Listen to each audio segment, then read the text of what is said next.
The men kicked us off in February. The Betfred wheelchair competition is underway. But today we're here at Headingley to kick off the final piece of the season. It's the Betfred Women's Super League.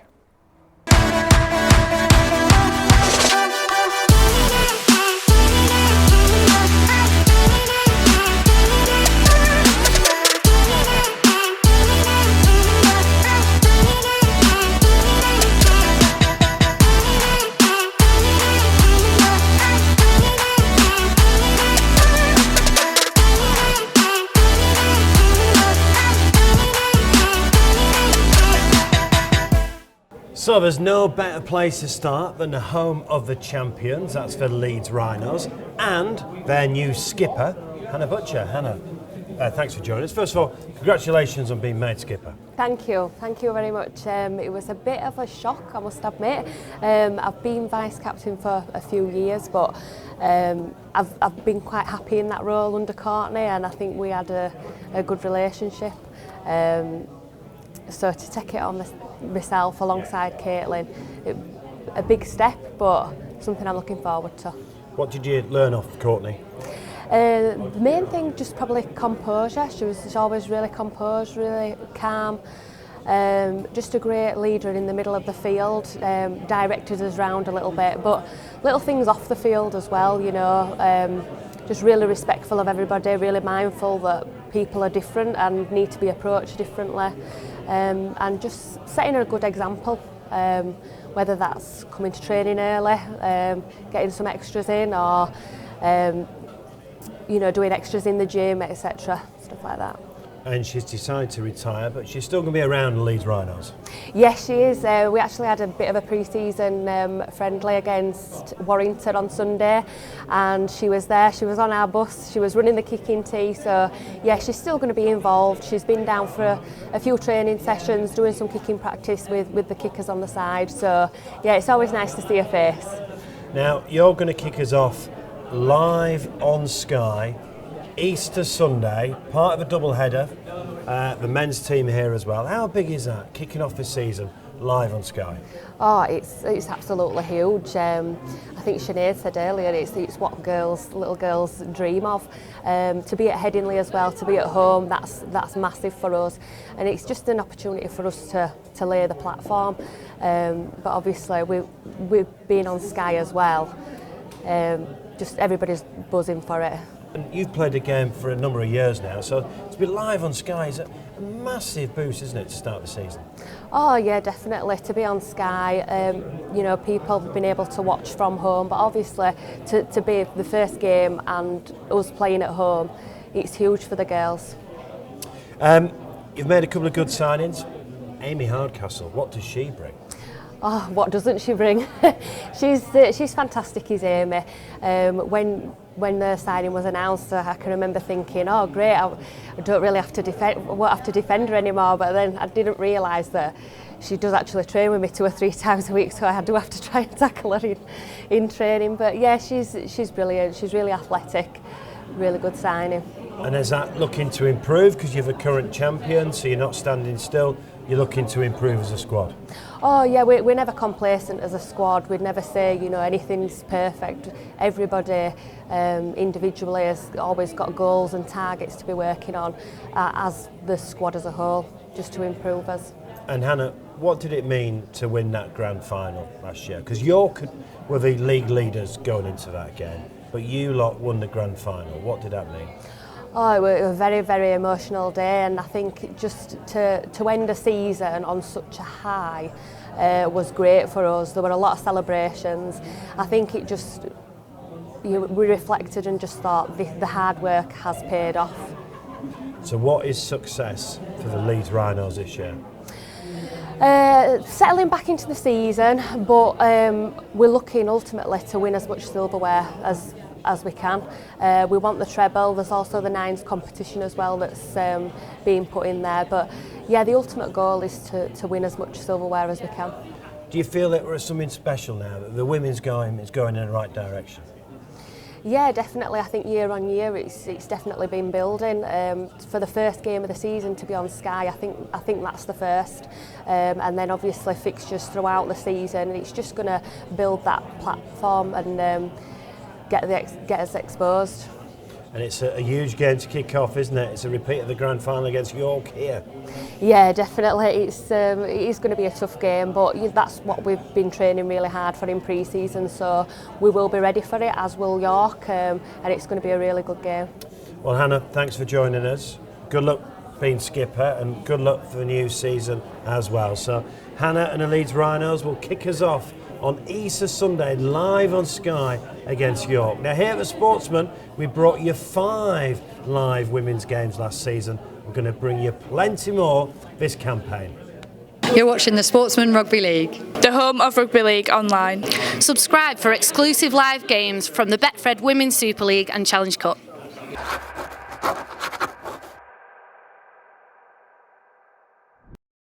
I'm excited. I can confirm our first live game of the season on the Sportsman, and it is going to be York versus St Helens on Sunday the 16th of April. So the season starts live on Sky on Easter Sunday when Leeds play York, and then York are live on the Sportsman hosting St Helens the week after. And I'm delighted to be joined by the York captain, Sinead Peach. Sinead, thanks for joining us. Now, you've been co-captain, but you're now going solo next season. I am, yeah. Katie's obviously retired, you know, she's been a massive part of the squad. Obviously when I came in and were appointed co-captain, you know, it was great to be, you know, part of the squad with her, and, you know, obviously she's hung her boots up, she's got other priorities now, so to be the captain of the squad, you know, take it with both hands, and I'm looking forward to the season ahead. What does it mean to you to be the sole captain now then? Oh, you know, it's massive, you know, I love rugby, you know, I've got massive passion for it, you know, so yeah, I absolutely love it, and the girls are great, love York, so yeah, I'm honoured. Tell us about the journey. So you signed from Castleford in 2021, you've joined York. Do you feel that at the beginning of something a bit special at York? I mean, obviously disappointment in the grand final, but you won the League Leaders Shield. Do you feel the club's going in the right direction? Oh, absolutely. You know, we're building year on year. You know, we've got more. We've obviously recruited this season again. You know, like I said, building year on year, and you know, it's exciting things that's happening each year. So hopefully we can do one better this year and lift some more silverware. And you know, last year were great lifting league leaders, but you know we can do better. And you're getting great support from behind the scenes at York as well, aren't you? Oh, absolutely. You know, Clint is massive for the club. It comes down to, you know, a training session each week. He's greatly involved, and obviously the coaching staff there are brilliant. And yeah, it's all progressing, you know, fantastically. What did it mean to win that League Leaders Shield then? Oh, you know, it was great, you know, to lift that cup with Katie and alongside all the squad. You know, it's what you set out to do, to be the most consistent team in the league for that full season. It's a great achievement. And obviously disappointment in the grand final, but have you got over that disappointment? Yeah, obviously it took a while to get over, you know, just falling short. You know, when you look back and you watch the tries back, it's just little corrections, some basics, you know, we kind of give them the game with the tries that they scored, you know, so we just fell short, but obviously it's took a lot for us to get over, but, you know, we'll dust his boots off, got back into pre-season, had a strong pre-season, so hopefully that opening game we can show them what we should have given last year. And what can York do this year? Is the aim all 3? Yeah, of course. I mean, you know, every team sets out for the aim to lift all 3, you know. We just want to play good rugby, and hopefully on the back of that we can get some silverware.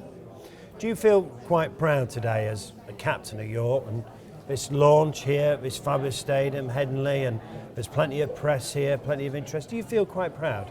Oh, absolutely. I mean, to see where the women's game's gone, you know, I started off playing for Featherstone, and there were nothing like this, you know, for the women's game, for the launch. You know, you just probably took a few photos outside at pitch and posted them through to RFL for them to post. So to see where the women's game's gone, and you know, have this social media backing and have some great sponsors backing, you know, it's great for the game.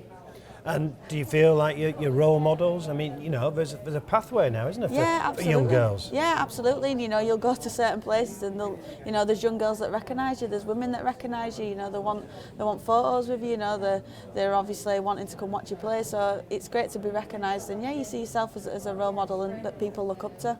And what does it mean to kick off the season live on Sky? Oh, you know, that's a dream, isn't it? It's a bit. I'm obviously from Leeds, so to play at a ground like Headingley, you know, it's massive. Being on Sky as well, it's just a great opener for the women's game, isn't it? It shows how far it's come. Well, good luck for the new season. Congratulations as well on being made a captain on your own for this season. So that was Sinead Peach. She's going to kick us off against Leeds here live on Sky. And then the Sunday after that, we'll see York versus St Helens live on the Sportsman.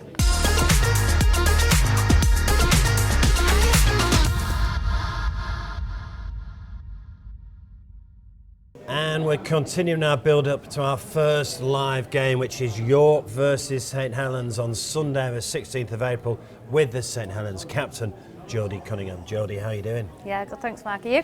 Nice to see you. Are you ready for it? Very, very ready. Yeah, we've been ready for a while now, and we're just itching to get out there. Now, you've obviously seen a few pre-seasons. Is this the biggest build-up so far on the back of a World Cup, would you say? Yeah, it is. I think every year it gets bigger, it gets better, and we have to step up to the mark. I think that the bar gets raised year on year, so we know we need to raise it again this year, and we're trying our best to do that. We're focusing a lot on, you know, being in the right condition, being physically ready for it. But, you know, Matty Smith has come on board as our head coach now, and he's doing a lot with us. I think he'll be brilliant for our halfbacks and just really just fine-tuning some of our attacking game as well. Challenge Cup, you won that last year. Obviously, you want a silverware at the beginning of the season. Obviously, I suppose, disappointing compared to the season before when you won the treble. Yeah, it is, and you know, it's really fine margins, and that's what's exciting about the Women's Super League now. You know, I think we lost a game to Leeds. It was live on television, and they scored in the very last minute to win the game. And arguably, if they don't do that, we finish top. We get a less difficult semi-final, and then possibly get into a grand final. You know, it swings and changes that much that, you know, just one off game can really affect the season. So we know how important that is. We know we have to make sure we see games out, especially against the likes of Leeds and York, who, you know, are going to come real fighting and trying to take these trophies this year as well. But, you know, we've got a lot to prove, and I think we can do that. Is it a lot more competitive in the last couple of years? I mean, York have made the signings, they won the league leaders, Leeds are the current grand final holders, Wigan are clearly improving as well. Yeah, it's absolutely more competitive. Like I say, everybody's stepping up year on year, and that's not just the on-field stuff, it's the off-field, you know, the backroom staff, the clubs, the way they support the players. That's raising year on year, which allows us to be better and more equipped to do the action on the field. So we know that. We know it's going to be a really tough competition. We've got lots of young girls who are going to be making the step up for Saints and making their Saints debut this year. I know that they'll do great. It might be a little bit clunky at the start. You know, we're not expecting perfection straight away, but luckily, you know, we've got time to build into the season, and hopefully we've got it all sorted by the time those big finals come around. What's success for Saints this year then? Well, for me, I want to keep all our girls fit. I want to get through into the finals and put a good performance on. Hopefully that means then lifting the trophies at the end, but for us, we want to make sure we're part of all those big games. Getting beaten in a semi-final's tough. I had to do it with England. I know, and I've done it with Saints where we've got beaten semi-finals, and it's usually always really tight. So make sure we get to those big games, and then I back the girls that we can perform when it matters. You're captain of St Helens, but I want to talk about this other role you've got, the National Women's and Girls Development Manager. Yes. How important is this role? For me, incredibly important. You know, I'm really honoured to have that role. It's something I take really seriously. For me, I know how rugby league's changed my life. Just going down to that first session, and you know, I was reluctant at first, I'll be honest. I was a little bit worried and sceptical. I'd never tried rugby league before, and it changed my life. Just going down to that one session, and the opportunities and the life, you know, the life skills, the memories that I've developed through rugby league have been massive, and I want to make sure that loads of young girls have those same opportunities, and we're getting the top of the game right. My job is to make sure that we're growing the base of players at the bottom, get more girls involved in the game from all ages, make sure these pathways and routes through right to the top, whether that be Women's Super League, England, Wales, Scotland, whatever it is. You know, my job is to make sure we've got those players and those systems in place so that every woman or girl who wants to play the game can access it. I mean, I've got a young daughter. I think what's brilliant now is we've got role models in the game. It's incredibly important. It's so You didn't get important. this exposure, did you, even 2 or 3 years ago? No, we didn't. When I started playing the game, I didn't even know there was a women's competition. I didn't know there was an England women's team, so I couldn't possibly have role models because I didn't ever see any of them. So I didn't have any women role models in the game until I literally played alongside them. So at 17, got selected for England. At that point, I was like, wow, these women are incredible, and I desperately just want to impress them. I desperately want to just be a good teammate to them and earn my right to play in this England team. And you know, it's a shame that those girls didn't have the same exposure that we're getting now, but that's the responsibility we have, is to make sure we are good role models, and we do set a platform for the young girls that are playing now. And again, that's part of my role, and we've got, for me, get young girls involved as early as we possibly can. That's why we're introducing a new programme this year that our foundations are delivering alongside us. You know, they've really bought into getting more girls involved in the game. They do such great work already, so we've got a national programme now, the Rugby's programme, so using the profile of the mascot from the World Cup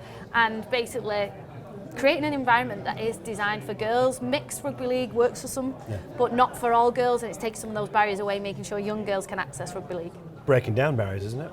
Absolutely, smashing them down, tackling them down is exactly what we want to do. And yeah, for me it's really important. There's so much research out there that, you know, we need girls only offers as early as we possibly can. There's lots of reasons why girls are told that, you know, the princesses and they're not very sporty and they don't like sport, but actually they've just not been given the same opportunities as the lads. And you know, the girls like the rough and tough just as much as what the boys do. They just don't maybe get the opportunities in the same way, and therefore they don't build the confidence, they don't build the core skills and the development on that side of things in the same way. So they naturally feel behind when they go to a team of lads that have maybe played for 3 or 4 years. They don't feel quite as involved. So, you know, the Rugby's programme is all about developing an opportunity that they can come in, get involved. It doesn't matter where you're starting from, whether you've played before or it's brand new to you, but create an environment just for you. So the women's game's made giant strides. What are the next steps then, do you think?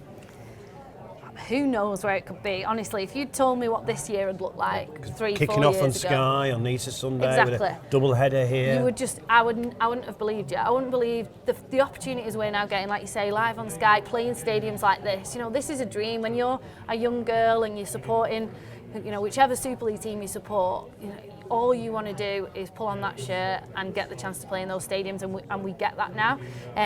You know, there's more and more teams coming on board. Next year, obviously, we're going to an 8-team competition, and we'll have that sort of top of the pyramid elite competition, which, you know, who knows? Maybe there's broadcast deals out there, maybe there's commercial offers that are going to come in, and maybe some of these girls will be semi-professional or professional players in a few years to come. But for us, it's all just about making sure that each year is better than the year before, that the minimum standards raised, and that the girls are looked after off the field. That's most important. You know, we've all got full-time jobs that we have to balance as well. Keeping the girls fit, healthy and looking after them is important. We have to make sure all that's right first. Let's finish on the international game. There was 2 highlights in the World Cup for me. Was the wheelchair game, that was outstanding, and then the profile of the women's game. I hate reminding you about that semi-final. I mean, certainly the first half. Yeah, that semi-final, you know what, it was hard and brilliant at the same time, because we went into that World Cup and everybody had written us off. Don't get me wrong, everyone was supporting us, everyone was behind us, but realistically wasn't giving us a chance. And then we played the first group games, and I thought our performances were really good. Granted, it was against Brazil and Canada. Brilliant atmospheres as well. Yeah, brilliant atmospheres, but, you know, relatively newish nations to the women's game. But then Papua New Guinea, you know, I think we put a great performance out against. They were such a strong side. It was so physical, and then people started to believe. And the first 20 minutes of that semi-final, we had them, and I think everybody started to think, wow, we can get there, we can get to this final, and you throw everything at Australia. So to come out on the wrong side of that semi-final was heartbreaking. It took a lot of soul searching afterwards, I'll be honest, from myself and a couple of the girls in the squad. It was really, really tough to take, but we're ready now, we're hungry to go again, and you know, it's a new cycle and a new opportunity to show what we've got. And you've got a game pretty soon, end of the month, end of April. Yeah, 29th of April. It's a double header with the men, and you know, at Halliwell Jones, so hopefully we get lots of people turning out and supporting the women's game. You mentioned the profile that the women got in the World Cup. I had so many people talking to me about how brilliant it was and how they fell in love with the game because of the women. Well, let's hope all those people turn up and support us, because it doesn't matter who you're playing, the opportunity to represent your country is such a proud one, and I know that the girls will absolutely, whoever gets selected in that squad will give their all and put a real performance on at the Halliwell. Well, good luck for St Helens, and good luck growing the game as well, which I know you're very, very enthusiastic about, and Yeah. good luck playing for England at the end of April. And in that game, when they play France at Warrington, they'll be wearing a very, very special shirt. Incredibly proud of my time in the sport. The sport means a great deal to me. It's given me everything I've got, probably more so the friendships and memories that I've got. So to see the shirt behind represent three things that I love dearly: the sport rugby league, international rugby league in England, the M&D community, and of course Rob Burrow. You combine those three and it's very, very powerful, and delighted to see the shirt. It's designed on an England shirt going back to about 2012. Obviously it was red and white, but with the M&D colours on it now, that same design, and it's really fitting and special. You know, Rob is celebrated in this way, the impact and how great it was an England shirt. Because here comes Ellis, and Burrow is a flying machine just to his left. Off he goes, scooting away. For rugby league to get behind it and sharing it, I think is incredible. And those guys who get to wear the shirt will feel 10 feet tall having worn it, and there's some irony in that because Rob was only 5'4", but he's been a giant and continues to inspire everybody, and I'm sure the guys who get the chance to wear it will be absolutely inspired. Please keep supporting the M&D community, and of course our good friend Rob Burrow. You're all making a massive difference, and you're helping provide hope to a community that really need us.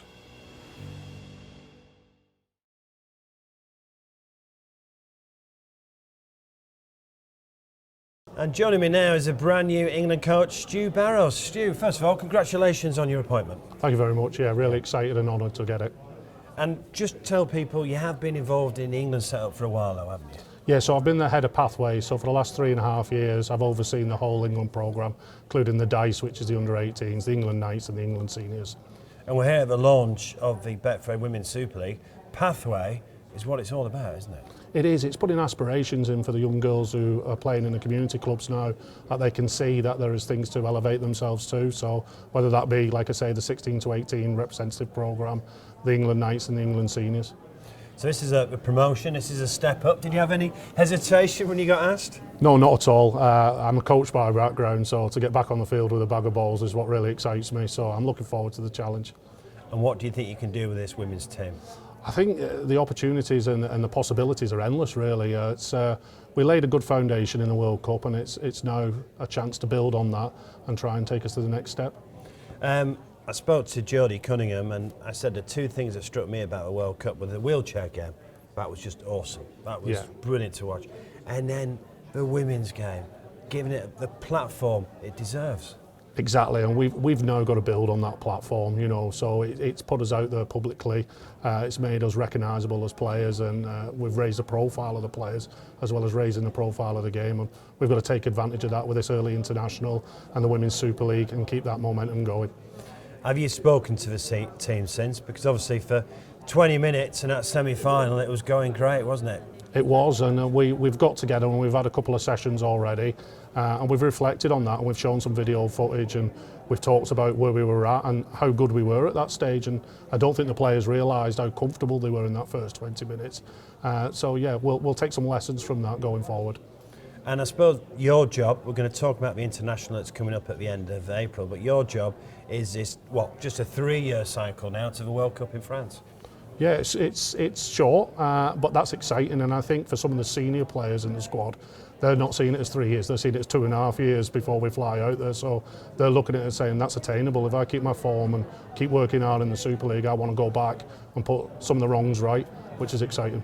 And I know you don't want to get carried away, but what could this women's team do you think at the World Cup? What would success be?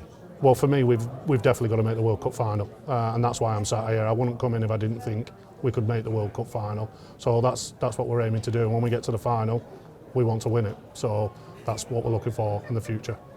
And the good news for you, there's not many internationals, but you don't have long to wait to have your first, again, another double header at Warrington at the end of April.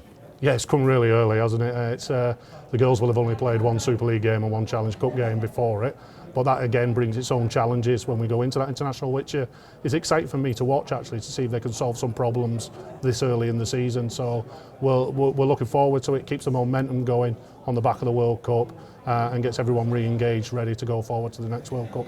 And obviously with your previous role, the Pathway, it's all about growing a game as well. It's great. This is an international double header, live on Sky. We should get a decent crowd as well. It's great for the women's game, isn't it? It's unbelievable, and I think, you know, people are saying it's a double header and the women will get a crowd because the men are on. I think people will actually come to watch the women's game and stay for the men's as well.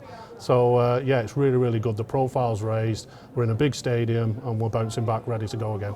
And as a final question, we're here to launch the Betfred Women's Super League. Obviously, I'm not going to ask you who's going to win it because that would be very unfair. You're going to be going around watching, you know, lots of games. Are you excited about the start of a new season? Oh, really, really excited. I think last year with the 3 trophies being shared amongst the 3 top teams, I think they're all stinging a little bit and they'll all worked really hard in pre-season. I've been and seen the club's training and I know they're all raring to go, so it's exciting, and there'll be people outside that top 3 who are knocking on the door as well, so it'll be a really, really exciting year. And you're excited about the growth of the women's game? Oh, unbelievably so, and I think it's only going to get bigger and bigger as we go forward. Well, the best of luck. Stu's first game in charge is the 29th of April at Warrington against France in a double header. France are a team that you can't underestimate. They're very, very strong and they're very dominant. Never underestimate what the French can do. France have already come on loads. When we played them last year, we could see the progress that they'd made. They've also been heavily involved in progressing a lot domestically. They're going for it here and Borak has got over the Catalan goddess. It'll be a really tough side. They'll be chomping at the bit because the World Cup is at their home, and I think that's a massive occasion for Rugby League, and I think especially for the women in France. And Jodie Cunningham gets the second half off to an ideal start for England. Great opportunity, get down to Warrington and watch a double header of what will be fantastic Rugby League.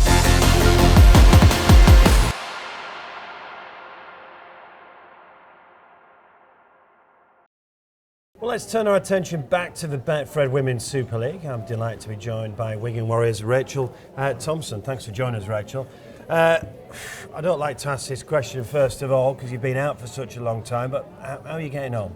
Yeah, do you know what? It's come really good. You know, there was times where I thought, you know what, maybe it's time to hang up the boots. It was a long 19 months, and you know, quite painful at times. But I'm coming through the other side of it now, and there's sort of it's a bit of a cliche, but there's a light at the end of the tunnel. I'm hoping to be fully back fit and in the squad in roughly around 4 weeks' time.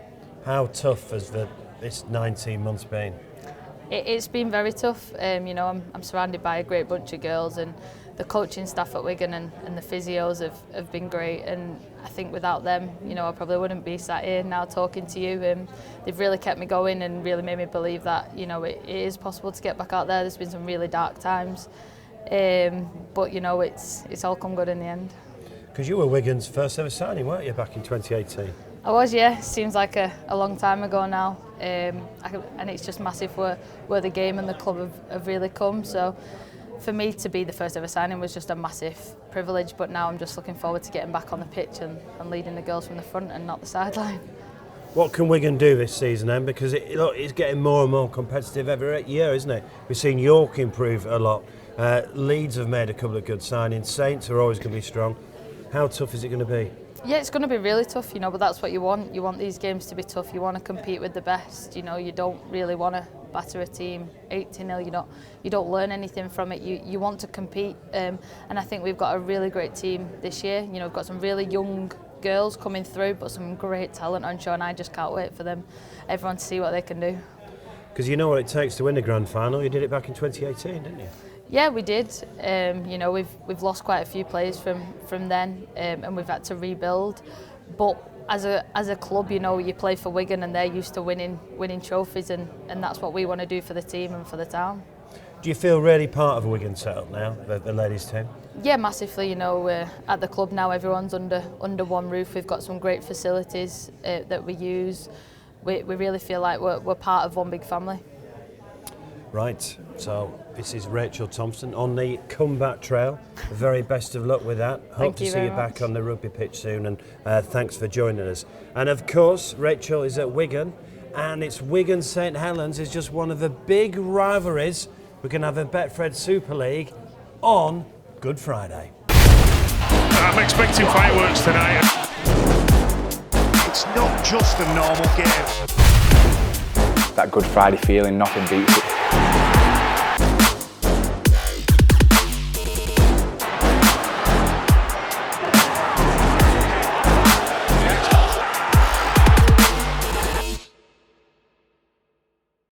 Just before we finish from our launch here at Headingley, I've not got a special guest. I've got the trophy, the Betfred Women's Super League trophy. That is what one of these 12 teams will be picking up in October. Now, just before we go, I'm just going to run through the men's fixtures for you. Live on Sky on Thursday nights, Lee Leopards, great win at Hull on Saturday versus the Wigan Warriors.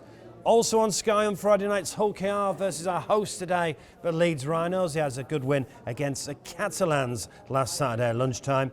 Friday night, St Helens host Wakefield Trinity. Wakefield still searching for their first win. Saturday lunchtime, another game live in front of the Channel 4 cameras. It's the unbeaten Warrington Wolves. Yes, unbeaten Warrington Wolves, the only side unbeaten versus Hull. Then at 5 o'clock, it's the Catalan Dragons versus Castleford. And on Sunday, we have the Salford Red Devils, narrowly lost at Wigan last week, versus the Huddersfield Giants. Plus, on Sunday at 2:45, we have fourth round action from the Betfred Challenge Cup. It's Dewsbury versus Widnes. But from everyone here at Headingley, hope you've enjoyed the launch and enjoy the start of the Betfred Women's Super League season.